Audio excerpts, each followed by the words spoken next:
তোমাদের হয়তো মনে আছে কি না জানি না, আমার বান্ধবীর বান্ধবী কিছু হাড়ের ছবি পাঠিয়ে বলেছিল যে আমাকে এই কয়েকটা হাড় বানিয়ে দিতে হবে। তার মধ্যে এই একটা ছিল, আরও একটা আছে, ওটা পুরোটাই মাটির, আর এটা হচ্ছে পুরো মল্ড ক্লের মধ্যে তৈরি। এই মোল্ড ক্লের কাজগুলো দেখে হয়তো তোমরা বুঝতেই পারছো যে আমি হয়তো এই মোল্ড ক্লের কাজগুলো অত ভালো পারি না। হ্যাঁ, সত্যি আমি এই মোল্ড ক্লের কাজগুলো একদমই বেশি ভালো পারি না। ওই যতটুকু পারি ততটুকু করারই চেষ্টা করি। আর এটা ছিল তার মধ্যেই একটা কাজ। কেমন হয়েছে জানি না, আমার কাছে তো প্রথম প্রথম খুব বাজেই লাগছিল এই কাজটা করতে।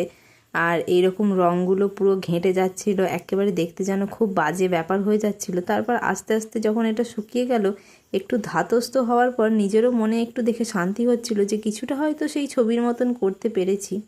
বাকিটা বিচার করার পালা তোমাদের। কেমন হয়েছে অবশ্যই কমেন্ট করে জানিও, আর জানিও যে আমি এই কাজটা ঠিকঠাক করতে পেরেছি কি না।